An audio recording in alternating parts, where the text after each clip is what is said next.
noite a todos. Jesus nos abençoe e nos proteja. Como foi dito, nós vamos abordar o tema que nos remete àquela que certamente é a mais importante das efemérides, das celebrações, das comemorações de todo o movimento espírita mundial, ou seja, o aniversário do lançamento de O Livro dos Espíritos por Allan Kardec, e de tal forma que hoje, no dia 18 de abril, o Livro dos Espíritos e por consequência a doutrina espírita comemora exatamente hoje 160 anos. Como espíritas, sabemos que o livro foi lançado por Allan Kardec, o codificador, o didatizador, o arranjador de todos os conceitos e princípios que levaram a doutrina espírita à condição de religião, filosofia e ciência, tal qual a conhecemos. E é sobre esse tema que a gente vai, digamos, tergiversar, tocar, roçar, tangenciar, porque o tema é longo, muito rico, com uma profusão de dados, de fatos, mas nós vamos resumir. E para começar, nós vamos fazer uma lembrança que talvez não seja do conhecimento de todos nós. Isto é, bem sabido, Allan Kardec, o pseudônimo de Hippolyte Léon Denis Rivail, é o codificador, é o mestre maior da doutrina espírita. Porém, ao lado dele, encontra-se aquela que talvez seja uma figura igualmente responsável pela instauração da doutrina espírita na face da Terra, que é Leon Denis. O papel de Leon Denis, contemporâneo de Kardec, não obstante ele tenha nascido 42 anos depois de Kardec, Kardec nasceu em 1804 e Leon Denis nasceu 42 anos depois. Leon Denis teve um papel tão preponderante, tão importante, tão extraordinário, que ele não só é cognominado o continuador de Kardec, como, principalmente, o consolidador do espiritismo. Ou seja, não fora Leon Denis, possivelmente a doutrina espírita tivesse sossobrado logo depois de sua desencarnação.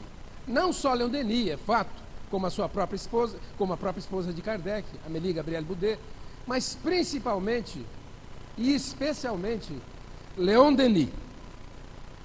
É claro que a doutrina espírita, ela tem uma gama, uma profusão de espíritos, de criaturas, de missionários que trabalharam pela sua disseminação, divulgação, vulgarização pelo mundo todo.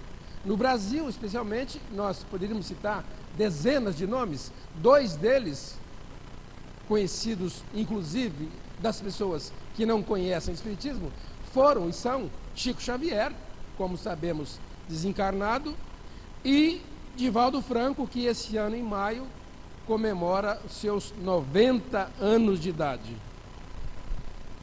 No mundo todo, o número de criaturas, de espíritos encarnados ou desencarnados, escritores, médiuns, divulgadores, palestrantes, que trabalharam pela disseminação do espiritismo é muito grande, é um número enorme, com pessoas das mais diferentes nacionalidades. Eu reuni aqui uma meia centena de nomes e não vou me deter em nenhum deles, a não ser talvez fazer uma breve referência dentre...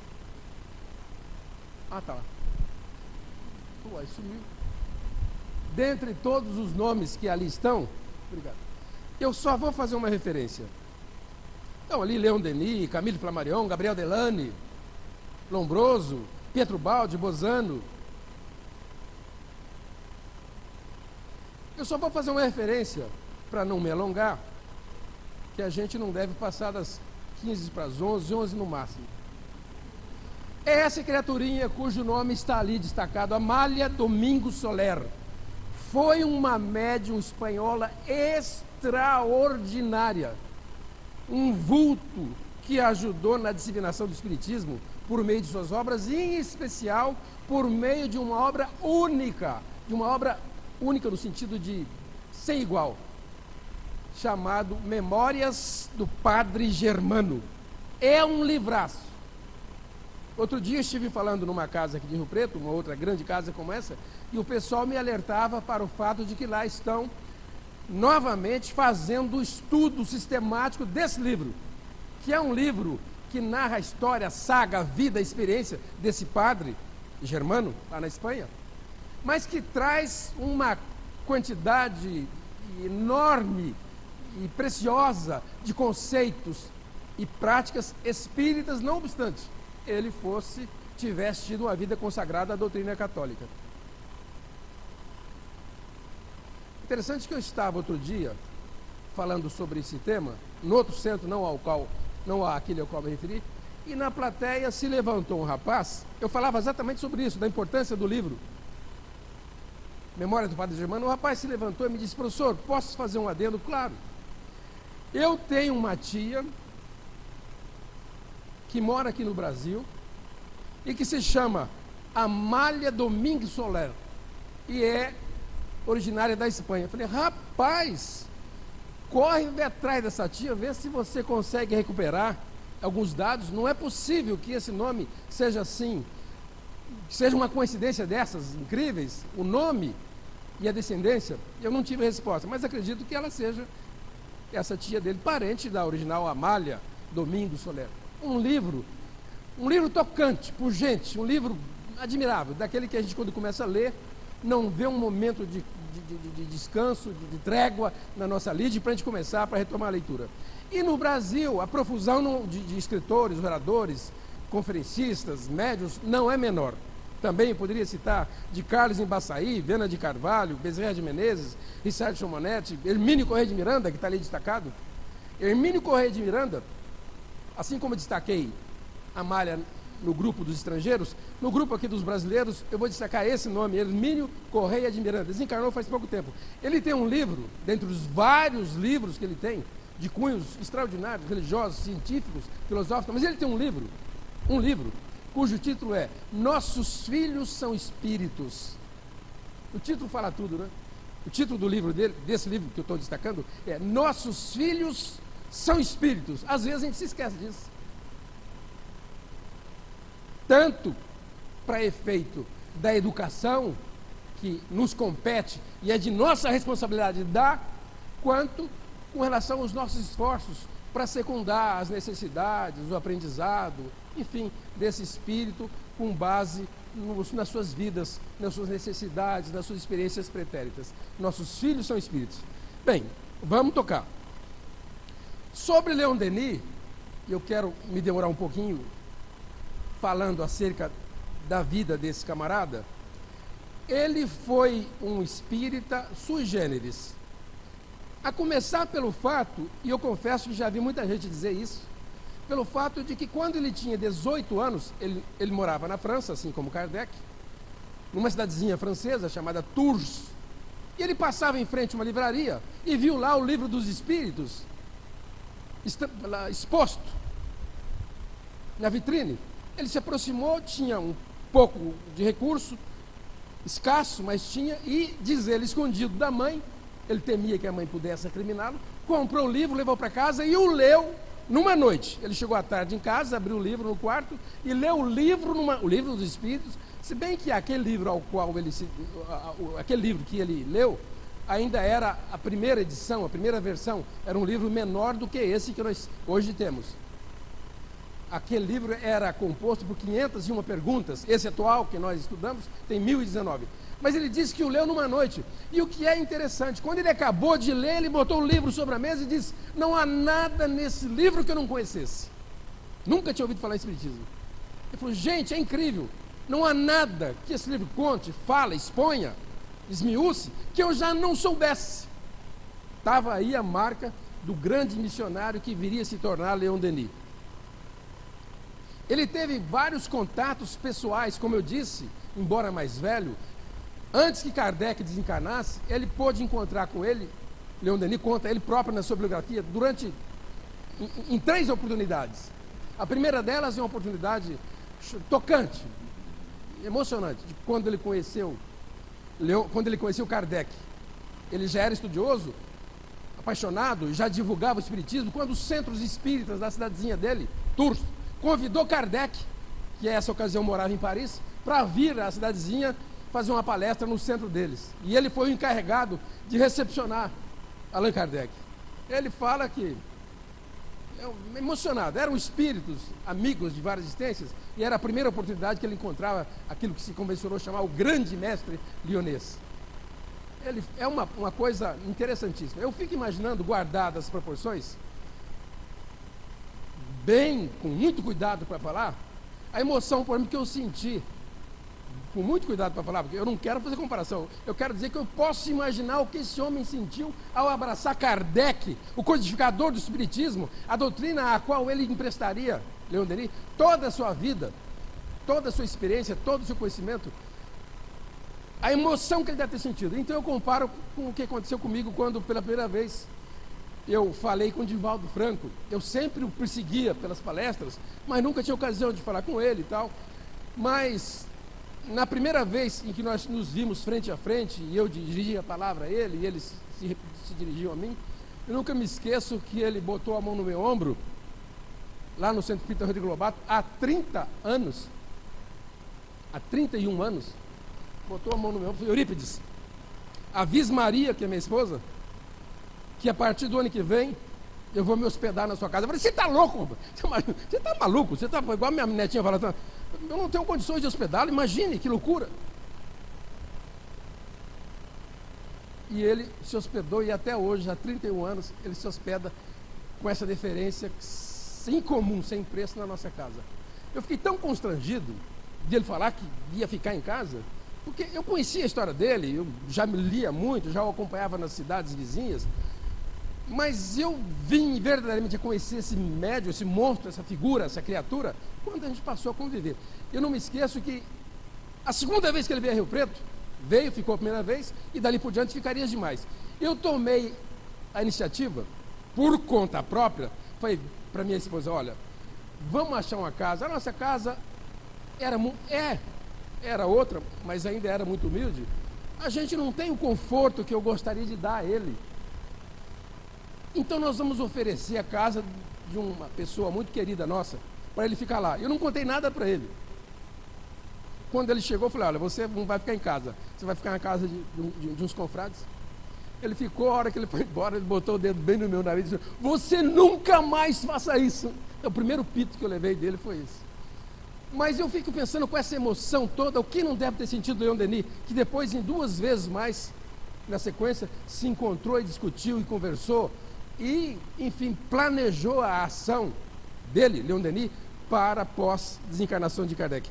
Leon Denis foi um espírito tão extraordinário que o mentor dele, conforme ele me conta, o espírito guia, como se costuma dizer, o seu espírito protetor, o seu orientador, foi ninguém menos do que Jerônimo de Praga, um dos grandes vultos da religião humana, um grande reformador tcheco, amigo de Jan Hus, que fora ele próprio Kardec. Kardec narra nas suas obras, numa delas em particular, Kardec mesmo fala que ele teve 5 reencarnações, das quais ele teve notícia. 5. Ele conta uma a uma. E uma das encarnações às quais Kardec se refere é essa, que ele foi um reformador tcheco também, chamado Jan Hus. E Jan Hus já era amigo de Jerônimo Praga. Quer dizer, então vejam que são espíritos ligados por séculos, talvez milênios, nesse grande desiderato de espiritualização do planeta Terra. Bem, Leon Denis escreveu vários livros. Eu vou me referir aqui, de passagem, rapidamente, a 10 deles, 10 obras, publicadas no Brasil, pela Federação Espírita Brasileira, por federações paulistas e outras editoras. Mas um dos 10 livros aos quais eu vou me referir, cujos nomes eu vou citar, é esse livro aqui, de título Depois da Morte. É um livro que, quando a gente lê, a gente tem a nítida impressão de que está lendo um livro escrito anteontem. Tal a atualidade, a riqueza de detalhes, a didática que Leon Denis coloca no livro, os conceitos, as prioridades que ele levanta, os assuntos, os temas, um livraço depois da morte. Nesse livro ele começa falando, entre outras tantas coisas, que a doutrina espírita, seguramente, ele usa essa expressão, seguramente, é um dos maiores acontecimentos em toda a história mundial. É muita coragem, é preciso muito conhecimento para falar isso, né?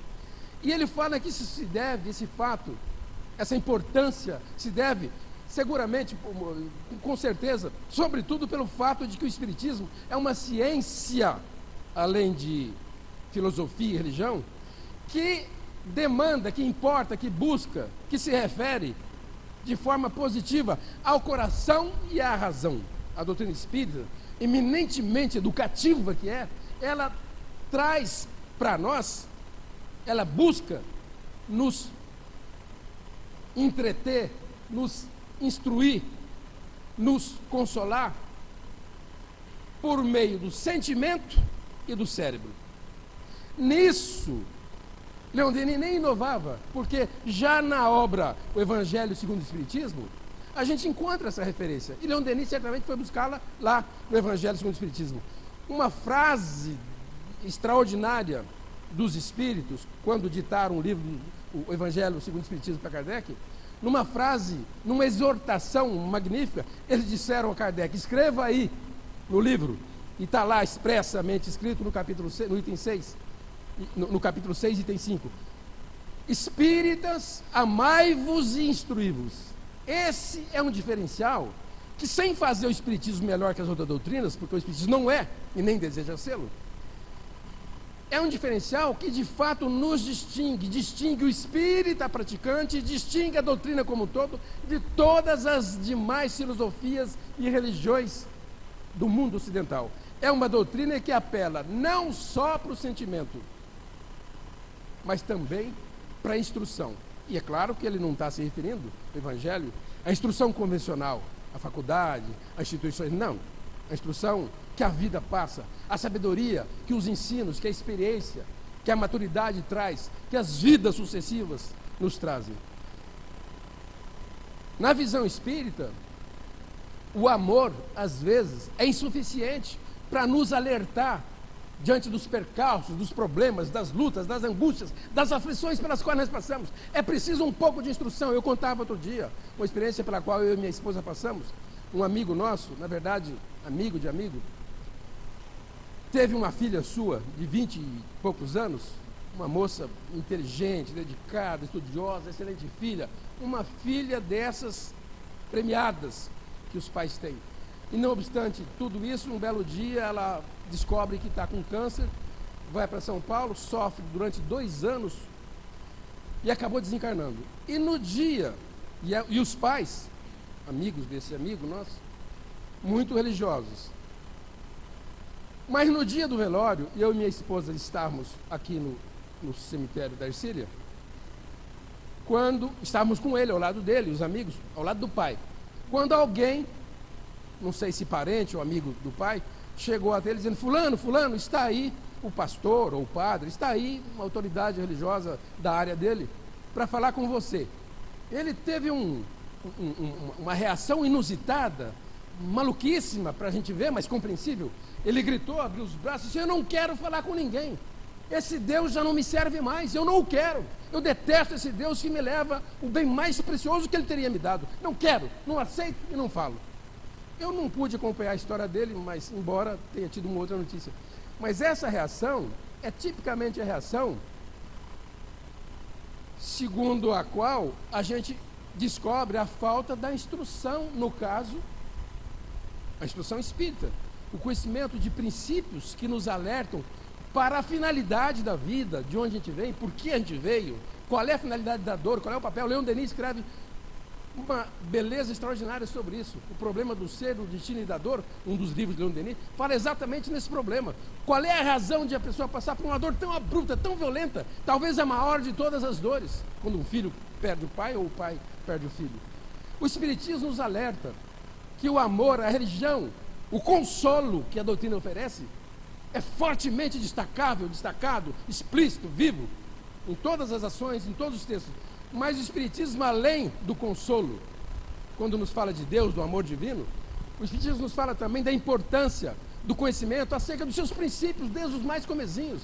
A teoria da reencarnação, a lei de causa e efeito, a habitabilidade dos mundos, a comunicabilidade dos espíritos, são princípios que nos ajudam e fortalecem o coração, dando força para que o amor nos sustente nessas provas. Não por acaso, o Chico Xavier costumava dizer o seguinte, que o amor é a força imprescindível para que nós possamos remover os obstáculos do caminho. É obstáculo, como é que eu tiro? Porque Jesus já falava, o amor vence a multidão dos nossos pecados. O amor é a força por meio da qual eu tiro o obstáculo. Mas a instrução é quem me diz o que é obstáculo e o que não é obstáculo. A morte do filho, da filha, não era um obstáculo. Nos anos 60, quando um amigo meu desencarnou no acidente de ônibus, aqui no como é que chama lá bem? Rio Turvo. O rapaz que desencarnou era amigo, mas verdadeiramente amigo meu, era um irmão mais novo dele, de Nhandeara. A mãe ficou tomada de uma tal dor, uma expressão tão violenta de angústia, aflição, de ensimesmamento, que ela abandonou tudo, esqueceu o restante da prole, envelheceu, embranqueceu os cabelos, não se alimentava, e ela não morreu por pouco. Aí está um fato que é preciso que nós acordemos, estejamos atentos para ele. A morte do filho dela naquele acidente, sob pena de nós não aceitarmos esse Deus que as religiões pregam, não pode ser um castigo. Há de ser, sob pena de a gente não aceitar esse Deus, uma forma de nos propiciar crescimento, evolução, espiritualização, por meio de provas, aprendizados, dores, fracassos e sucessos. Esse menino desencarnou porque era a hora dele desencarnar e possivelmente experimentando o ressarcimento de uma letra cujo prazo vencera. É duro, mesmo nós espíritas não aceitamos, a gente sofre, é evidente, a doutrina espírita não nos diferencia nesse sentido. Mas é preciso que nós sejamos acordados para isso. Há uma finalidade precípua, fundamental da dor nas nossas existências. O Evangelho segundo o Espiritismo, que Kardec escreveu logo depois de O Livro dos Espíritos, num dos seus capítulos diz assim, a dor é uma bênção que Deus envia aos seus eleitos. A gente não aceita, não quer acreditar. Mas se nós formos auscultar, sondar, procurar ouvir secretamente e a fim de aprender o papel da dor nas nossas vidas, em certos momentos dela, a gente aprende que foram momentos em que a gente mais cresceu, em que a gente mais evoluiu, em que a gente mais avançou, por força da dor. Isso quando a dor não nos faz sucumbir. Mas o espírita não tem o direito de se deixar sucumbir por força da instrução acerca do nosso papel na Terra, da finalidade, da missão que nós temos na Terra. Henri Poincaré foi um grande matemático, filósofo, um camarada desses que passam pela Terra de tempos em tempos. Ele não era religioso, ateu. Num dos seus livros, chamado Últimos Pensamentos, ele tem uma frase lapidar, uma frase que eu não esqueço. Ele diz assim, as religiões, todas as religiões de um modo geral, costumam ter uma grande força sobre as pessoas crentes, sobre as almas crentes, sobre as almas que acreditam. Porém, diz Henri Poincaré, nem todo mundo tem religião, nem todo mundo tem crença. Consequentemente, a fé não se impõe a essas pessoas. Como é que a fé religiosa, a fé convencional, vai se impor sobre essas pessoas se elas não têm religião, se elas não têm crença? A fé então não se impõe. A razão não, diz ele. A razão se impõe a todos, a qualquer um. Eu confesso que sou uma pessoa tão, desculpa a expressão, ignorante, que eu, se não fosse a filosofia espírita, que eu desde molequinho passei a estudar, eu talvez tivesse dificuldade para aceitar, talvez a própria doutrina. Pelo atraso, não me bastariam, possivelmente, os apelos que o amor me traz, me faz. Mas a filosofia é uma coisa irrefutável.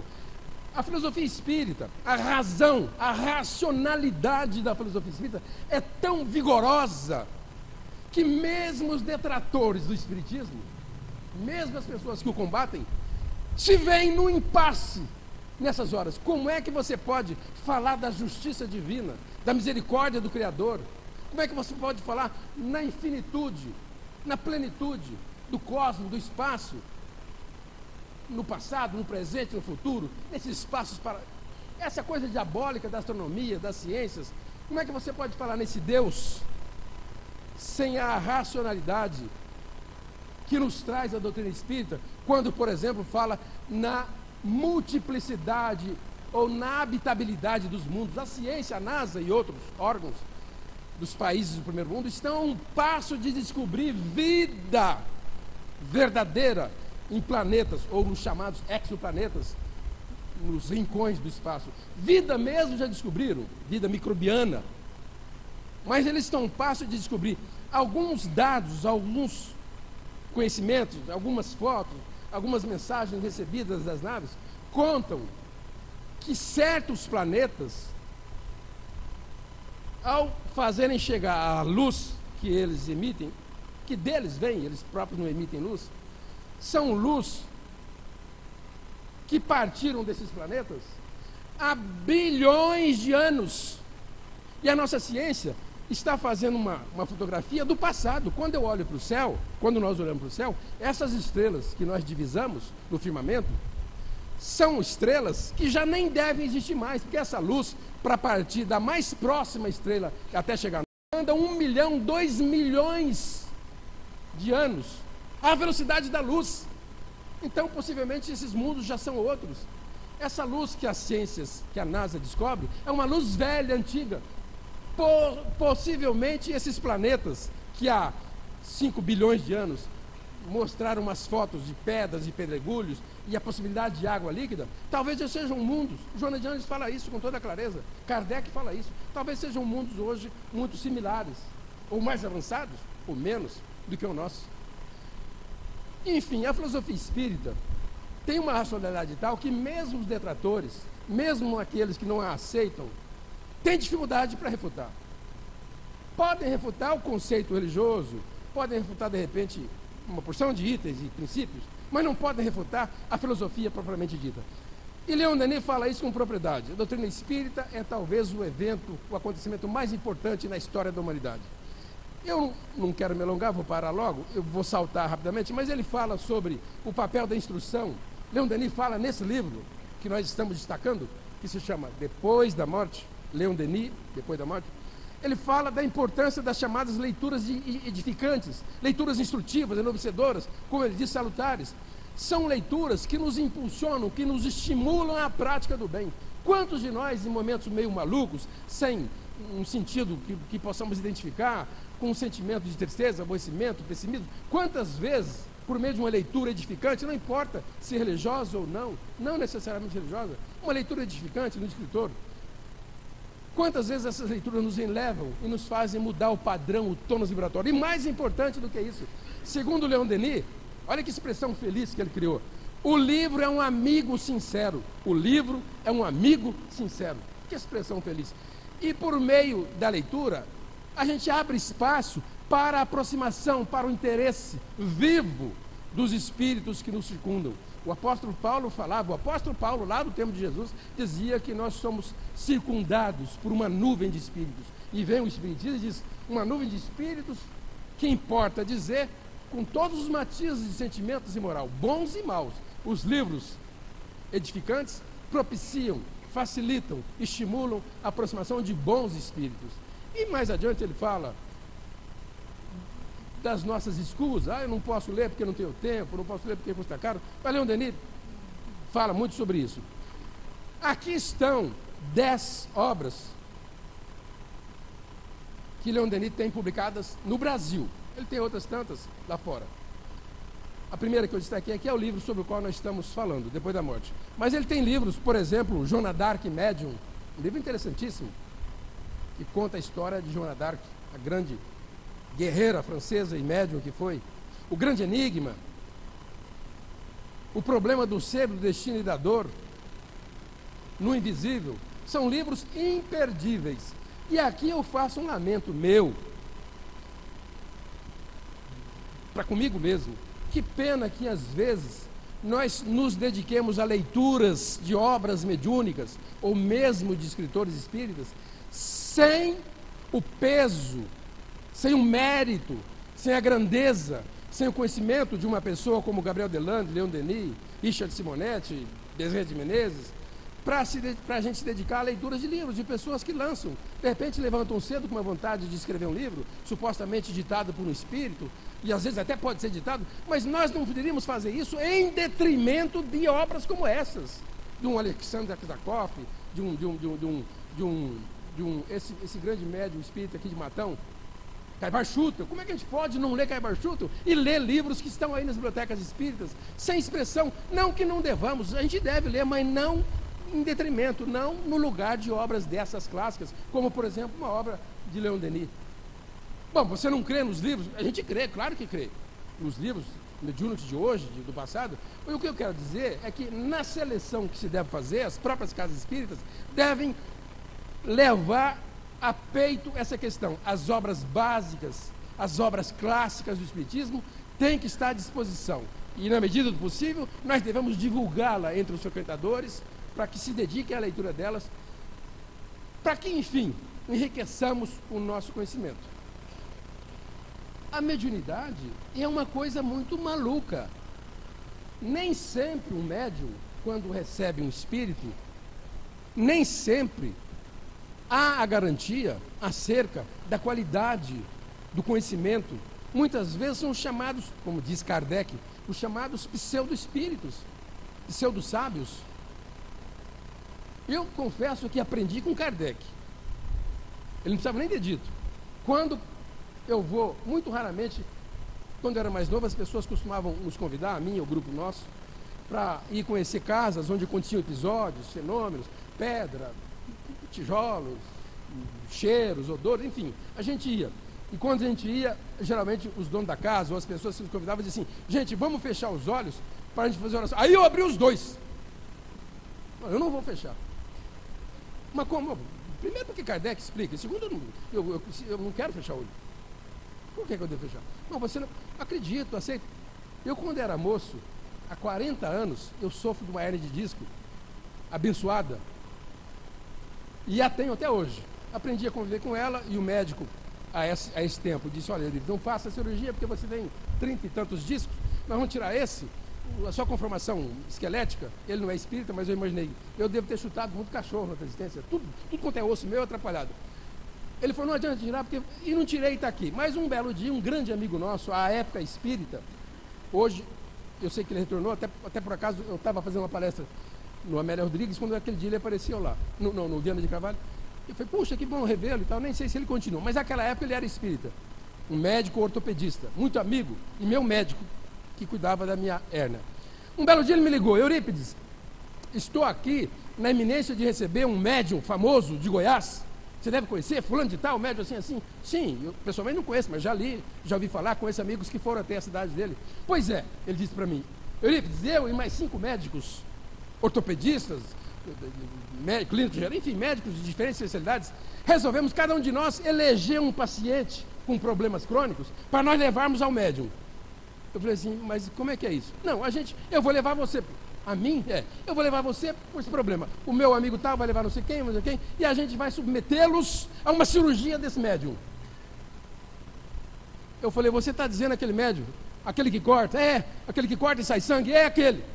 Eu falei para ele: tô fora, tira meu nome daí. Ele falou assim: ué, mas você não acredita na mediunidade? Eu falei: creio na mediunidade, mas costumo não acreditar nos médiums.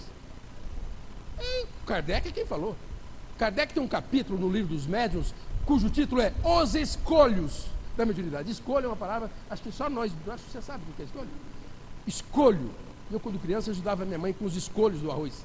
Aí não dizia escolher arroz? Lembra dessa expressão? Os antigos, os novos não sabem, nem a minha mulher não sabe o que é isso. Escolhos. O senhor vai lembrar disso, porque nós temos... Escolhos é tirar as partes ruins do arroz para a mãe cozinhar. Kardec fala: os escolhos da mediunidade. Ele falou: mas Eurípides, o que é isso? Eu falei: é isso mesmo. Eu sei lá das minhas provações, das minhas necessidades, e eu vou me submeter a uma cirurgia dessa sem saber o que me espera? Se Deus me enviou, e se tiver que curar, vai ser curada de outra forma, sem um médium me cortar com uma faca enferrujada.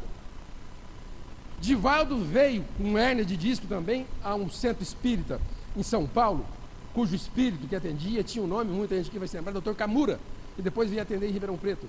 E Divaldo foi atendido por ele. Falou: Euripides, eu vou lá no centro, você vai comigo? Vai, vou, claro que vou. Então ele vai me operar. Não vai operar você porque não agendou. Mas não, mas tudo bem, eu quero ver, vamos. E Divaldo foi ao centro naquele dia, naquela tarde. Divaldo entrou numa salinha assim no fundo, ele fez a cirurgia e foi. Divaldo sarou. Nunca mais teve. E aí eu falei: Divaldo, eu gostaria de me submeter. Ele falou: olha, esse médium o médium, e consequentemente o espírito, vai a Ribeirão de tempos em tempos. E eu então agendei uma ou duas consultas com a minha esposa lá em Ribeirão.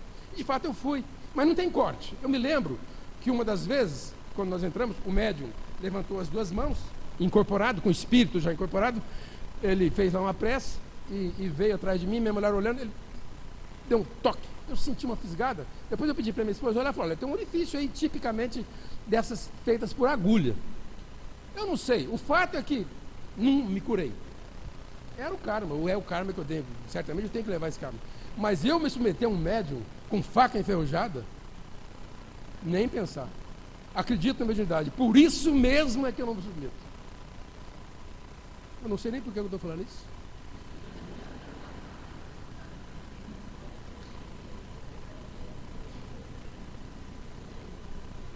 Bom, vamos tocar. Se for importante, eu lembro. O fato é que esses livros, se nós pudermos... sim. Por isso, eu acho que nós devemos selecionar muito as obras espíritas mediúnicas. Porque aquelas que são escritas pelo espírito, quando vem de um escritor consciente, tudo bem, eu sei que foi ele que escreveu, eu posso me dar o direito de questionar. Mas quando vem ditada por um espírito, eu não sei quem é esse espírito, eu prefiro ler com ressalva, e quando faço, e faço muito, com os livros de Kardec do lado. O livro dos médiuns, por exemplo, que Kardec publicou, é um código, o mais importante de todos os livros jamais escritos. O livro dos médiuns. Eu boto ele do lado e vou admitindo as mudanças, os tempos são outros, mas sempre atento de modo a não fugir. Leon Denis fala nesse livro, Depois da Morte, da importância de um espiritismo ter surgido num momento crucial para a humanidade, especialmente para a Europa, que era então o centro da sabedoria, do conhecimento. Naquele tempo a fé ainda era ingênua e as pessoas acabavam corroídas pela descrença. Era um tempo propício para o surgimento de uma doutrina racional, amparada pelas correntes filosóficas do iluminismo, do positivismo, e aí veio aí o espiritismo. E quando fala-se em cegueira, quando se fala em ceptismo, em descrença, eu me lembro de um poema escrito pelo espírito Cassimiro Cunha, cujo médium foi Chico Xavier, está lá no livro Lírio Imortal, que fala exatamente da cegueira, da importância que deve se dar à cegueira espiritual, essa cegueira da descrença, essa cegueira da falta de fé. As pessoas quando não têm fé, as pessoas quando não crê, as pessoas quando não admitem uma força superior a comandar ou de certa forma, dirigir, de alguma forma nos orientar para os caminhos da vida, essas pessoas sofrem muito e não raro tendem a grandes provações, quando não ao suicídio, como todos nós sabemos. Uma pessoa desesperançada, aflita, no extremo da dor, da decepção. Esse poema é lindo porque é muito interessante, porque Cassimiro Cunha compara os dois tipos de cegueiras que a gente conhece. A cegueira física, essa que leva a pessoa a não enxergar, e a cegueira espiritual, que ele se refere como sendo a cegueira da falta de fé. E ele então coloca em alguns versinhos rápidos: quanto é amargo e penoso ver tateando o pobre cego sobre a senda escura. Quanto é triste ver o cego. Quanto mais vive, mais a desventura escurece-lhe o dia miserando. Talvez seja uma das maiores provações na face da terra a cegueira física, né? Seja aqueles que nascem cegos, sejam aqueles que se tornam cegos. Que provação, né?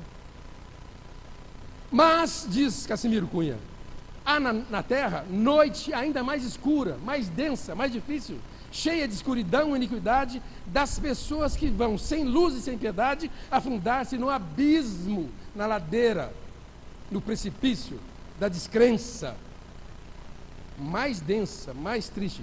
E ele então ele se volta aos cegos, que ele chama cegos de Deus. Felizes vós os credes, pois que as luzes celestes já antevedes, pelo poder da fé que ampara e adoça. E aí ele encerra: Vivei tranquilos, cegos de Deus, nessa noite imensa, porque no mundo a treva da descrença é uma estrada mais negra do que a vossa.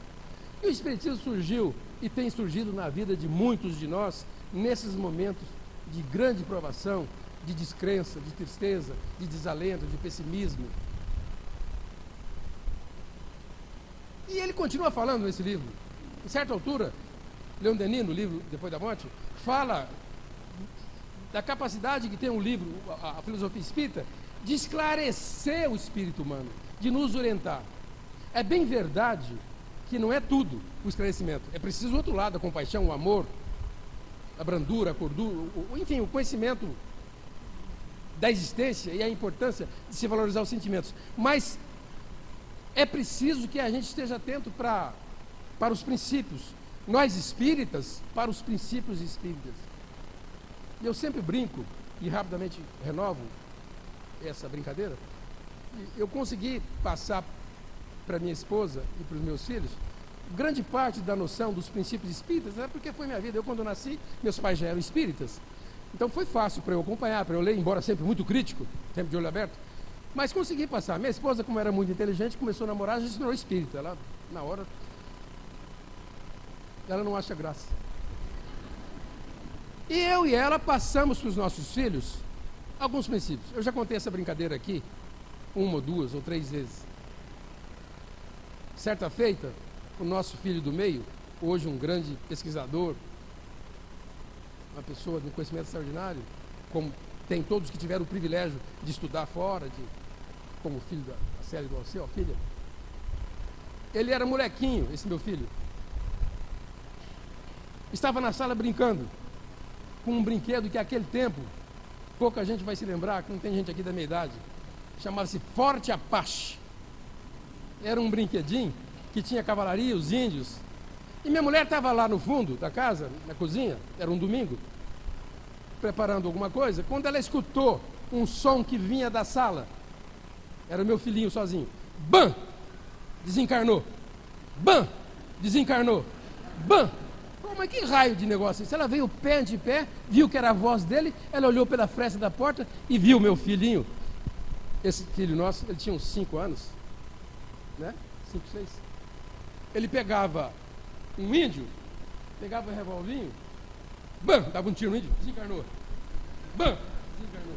Quer dizer, é preciso cuidado, né? A instrução pela instrução não quer dizer nada. Não é uma coisa que se deve deixar de se preocupar. A instrução tem que ter um papel.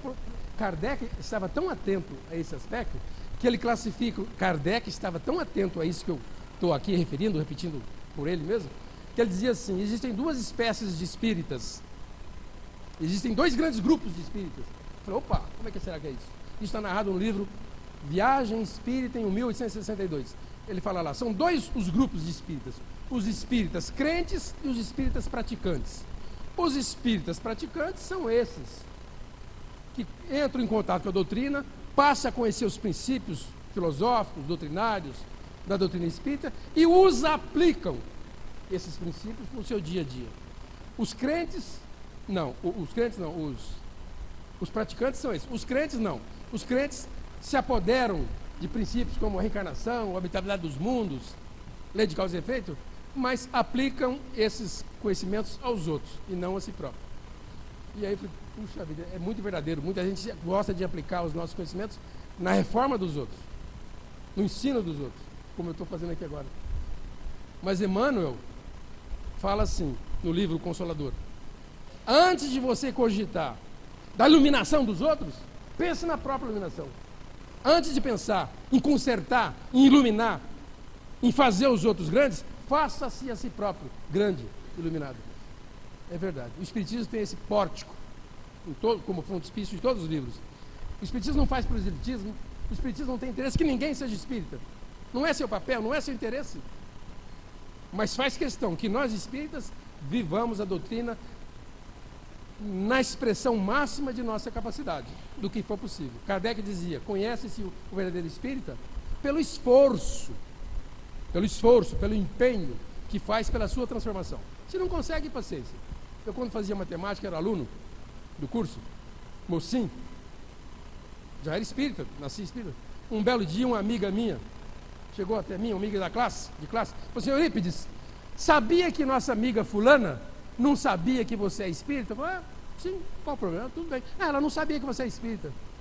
Mas e por que você está me dizendo isso? Não, porque quando eu falei para ela que você é espírita, ela falou assim: puxa, não parece. Está aí a expressão de Kardec, né? E eu achando que era o tal, né? Ele fala nesse livro ainda sobre o progresso como meta, como missão. Deus nos colocou na Terra com uma missão fundamental, precípua e individual. O nosso crescimento, a nossa maturidade espiritual, para que nos comportemos no futuro, olha que coisa doida, como herdeiros, como co-construtores do universo. Que religião que fala isso? Qual é a religião que fala isso? As religiões no máximo falam que nós somos filhos de um Deus poderoso, que eu devo temer. Não, a doutrina espírita fala mais, muito mais. Diz que nós somos herdeiros de sua criação. E uma das funções precípuas da nossa vida na Terra, a missão talvez essencial, é o nosso crescimento, é a nossa espiritualização, para que nós façamos jus a esse papel de herdeiro do Criador. Olha que coisa maluca, só espiritismo para falar isso. Que pai que não foi? Nós, como pais mundanos da Terra, queremos que os nossos filhos cresçam conosco, progridam conosco. Por que Deus seria diferente a nos ter como filhos eternos, guardados nas nossas iniquidades? Não, não. O Espiritismo fala que nós temos o alvo da vida, segundo o Espiritismo, é o progresso, é a evolução. É para isso que nós nos reencarnamos, para progredir, crescer, evoluir. Nasce, renasce tantas vezes quantas necessárias em mundos similares, mais atrasados ou mais adiantados. Esse é o princípio espírita. A lei de causa e efeito, ele fala rapidamente também a importância da lei que diz que os nossos fracassos ou os nossos êxitos decorrem exclusivamente dos nossos próprios esforços. Não existem privilégios. Ninguém pode fazer por mim o que eu não mereça. Nem os pais, nem os espíritos, nem os anjos guardiães. Enfim, é uma teoria fabulosa. A lei de reencarnação, que eu vou tocar, aí rapidamente eu vou lembrar, já são 12 para as 9, lembrar que Kardec teve uma vida singular. Primeiro, ele conheceu o Espiritismo já com 50 anos de idade. 50 anos de idade ele conheceu o Espiritismo? Não. O Espiritismo não existia.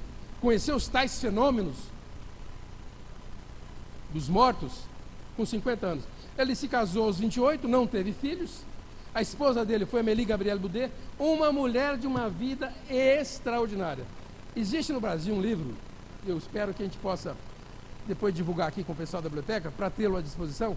E pode se comprar pela internet, custa R$30, chamado Madame Kardec, a história que o tempo quase apagou. Amélie Gabrielle Boudet foi o braço esquerdo, direito, foi a luz que iluminou Kardec durante todo o tempo que ele esteve à frente da codificação. Ela era mais velha, ela nasceu antes de Kardec e desencarnou bastante tempo depois de Kardec. Depois que Kardec desencarnou, ela assumiu a tarefa de disseminação, de bancar os livros, as editoras, as gráficas. Foi uma luta insana que ela teve. E quem quiser ler sobre ela, está aqui, uma das referências é essa. Madame Kardec. E Kardec teve lá uma vida interessante, porque quando moço, os pais o enviaram para uma escola sueca, uma suíça, em Yverdon, uma cidadezinha onde atuava um dos grandes modelos da chamada educação, da pedagogia moderna, um dos ícones da chamada pedagogia dos dias atuais, que foi Pestalozzi. Johann Pestalozzi, está aí o nome dele pelo Brasil, pelo mundo todo. É difícil de achar uma instituição educandária qualquer que não tenha lá um Pestalozzi como nome. E Kardec ficou praticamente da adolescência e parte do princípio da juventude nesse internato. E ganhou uma proeminência e importância tão grande que quando Pestalozzi saía para fazer palestra pela Europa, Kardec o substituía. Mas, enfim, vamos saltando. Kardec bacharelou-se em filosofia e ciências, e àquele tempo, diferentemente de hoje, as pessoas tinham uma formação bastante eclética. As pessoas sabiam um pouco de tudo. Hoje é o contrário, as pessoas sabem tudo de um pouco. Mas ele dominava, além do próprio francês, ele dominava o inglês, o alemão, o espanhol, o italiano e holandês. Isso lhe serviu para a subsistência durante toda a vida, porque ele traduzia, ele vertia obras de uma língua para outra, especialmente para o alemão, que ele dominava bem. Foi um professor, educador, diretor de escola, construtor de escola, teve muitos problemas com isso, porque ele precisava subsistir, ele tinha que lutar, e estava codificando a doutrina espírita, não tinha tempo, uma loucura. E ele escrevia livros, inclusive eu tive o privilégio de ler algumas obras, que é a minha área de matemática, que ele escreveu, de geometria e aritmética. Allan Kardec, deixa eu ver como é que é esse aqui, camarada escreveu um livro há 160 anos, eu achei admirável isso. Mas, enfim, Kardec, quando se interessou pelos chamados fenômenos, a gente não pode nem dizer fenômenos espíritas, porque nem a palavra espírita não existia. Kardec, quando se interessou pelos chamados fenômenos de participação de espíritos, dos desencarnados, ele tinha 50 anos. E era um cenário aquele propício de uma pessoa, para uma pessoa que tinha a formação dele, a formação racional, positivista. Aquele tempo, os anos 1850, quando Kardec começou a ver esses fenômenos, era um tempo que vinha com consequências, com os efeitos, com os corolários da Revolução Industrial do século XVIII na Inglaterra e da própria Revolução Francesa do século XIX na França e das correntes filosóficas do iluminismo, do positivismo, de pensadores da educação, cientistas, inventores, invenções. Foi um século louco, como eu vou mostrar. Kardec surgiu, interessou-se pela doutrina num século maluco. A França, em particular, estava numa ebulição danada, e a Europa, naquele século de Kardec, passou de 200 milhões de habitantes, veja a população do Brasil hoje, para 400 milhões. Eu vou dar aqui alguns exemplos de invenções que surgiram no tempo de Kardec, nos anos que Kardec codificava o espiritismo. Olha, aspirina, automóvel, chave inglesa, cinema, cirurgia plástica, código Morse, comida enlatada, seringa, pasteurização, motocicleta, máquina de costura, locomotiva, transfusão de sangue, telefone, tudo isso surgiu no século de Kardec e nos anos que ele estava lá mourejando com a codificação espírita. Olha alguns inventores, alguns cientistas, alguns filósofos marcantes, ainda hoje reconhecidos. Pessoas que viveram no século de Kardec, embora possam ter nascido antes de Kardec e desencarnado depois, mas que viveram, foram contemporâneos de Kardec. Alguns brasileiros, como Adolfo Lutz, e figuras como Albert Einstein, Fleming, Nobel, Comte, Darwin,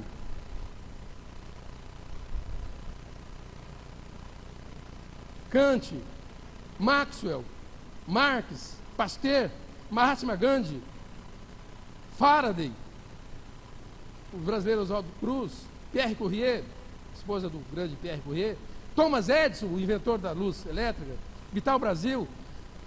Eram essas pessoas, e era nesse momento que Kardec estava lá se dedicando a receber os livros. O que vale a pena dizer é que naquele tempo a Europa passava por uma experiência extraordinária. Ciência, filosofia e religião, que eram estanques que vivem em compartimentos distintos, passaram a se amalgamar. Ciência, filosofia e religião interessaram-se umas pelos efeitos das outras. E Kardec, com uma fé racional, trazia a luz do conhecimento espírita para amenizar esse impacto, essa grandeza, essa loucura do conhecimento das leis até então escondidas, ocultas, obnibuladas pela crença ingênua. Ele passou a conhecer as chamadas mesas girantes. Quando Kardec conheceu os fenômenos, não era um médium que falava, que escrevia, eram médiums que, por meio de ectoplasma, que ele não sabia o que era, ninguém sabia, forneciam um elemento para que espíritos comunicantes levantassem uma mesa dessa, levantassem um piano inteiro. E eles então amarravam uma caneta com umas tirinhas, e a caneta e a perna do piano escrevia, contava casos, narrava episódios. E Kardec teve uma reação, como qualquer positivista teria: eu não acredito e não vou ver, porque mesa não tem cérebro e nem músculo. Mas ele se rendeu, foi e fez, porque era chegado o momento da codificação. Kardec contou com duas meninas, duas garotinhas, duas crianças, para escrever o Livro dos Espíritos. Kardec tinha essas duas meninas que escreviam já pela psicofonia ou pela escrita direta, Julie e Caroline Boudin, uma de 14 anos, outra de 16. Gente, hoje, em pleno século XXI, a gente tem uma criança de 16 anos, não sabe nada da vida, é um iniciante, é um principiante. Há 160 anos, Kardec se valia do conhecimento, da instrução, da capacidade dessas meninas, e de uma terceira jovem chamada Ruth Jafé, que ajudava Kardec na revisão, porque a revisão da obra era uma coisa de louco. Kardec não tinha parâmetro, não tinha medida, não tinha conceito, não havia como fazer comparação. Os conhecimentos vinham aos borbotões, e ele não sabia diferenciar, não tinha experiência ainda necessária. Ele teve que se aplicar, conhecer, diferenciar, estudar, perguntar. Ele recebeu brochuras e livros e textos e mensagens. Foi uma vida de louco. Só um espírito como Kardec preparadíssimo no mundo espiritual, não enlouqueceria diante dessa tarefa. Isso é tão verdade que houve um momento que ele falou, gente, ele disse para os espíritos, ele não deve ter dito gente, ele falou, gente, não, sei lá, como é que ele falou, olha, eu não consigo fazer isso, é uma força que está acima, superior aos meus ombros. E os espíritos disseram a ele, mas nós vamos ajudá-lo e estaremos com você todas as semanas, 15 minutos. Para uma obra dessa, 15 minutos, Kardec é quem conta isso. Não, mas enfim, vamos saltar. Lembrar que quando Kardec soltou a primeira edição do Livro dos Espíritos, ele o fez em março de 1860, em abril de 1857, e o Livro dos Espíritos nessa época era um livro pequeno, 500 perguntas. O curioso é que quando ele acabou o livro, essa primeira versão, que ele lançou em abril de 1857, há 160 anos, ele falou, gente, que nome que eu vou pôr no livro? E os espíritos perguntaram assim para ele, o livro é seu? Ele falou, não, não é meu. E os espíritos perguntaram, de quem é o livro? Ele disse, dos espíritos. Eu falei, então tá, o livro dos espíritos. Eu não tinha tentado para esse detalhe, olha que coisa maluca. O livro dos espíritos, que pertence, ditado por espíritos. E nome, que nome que eu ponho? Eu não quero pôr meu nome. Os detratores, as pessoas que combatem os espiritismo, se você entrar na internet, você verá essas maluquices. Que Kardec não quis pôr o nome verdadeiro de Hipólito Leão deles Arribaio, porque ele era muito conhecido, era caloteiro na cidade, que tinha fundado uma escola, tinha desmanchado, tinha... E Kardec fala, e essa é a expressão dos textos em tabelionatos, que ele fala, olha, eu se lançar o livro com o meu nome, ele poderá ter o interesse de pessoas que me conhecem como pesquisador, estudioso, professor, e eu quero um nome diferente. Então, um dos seus amigos que viveram com ele na antiga região onde está hoje distribuída a França, na região da Gália, falou, olha, eu vivi com você lá nesse tempo, 500 anos atrás, e o seu nome lá era Allan Kardec. Falei, então vamos pôr o nome de Allan Kardec.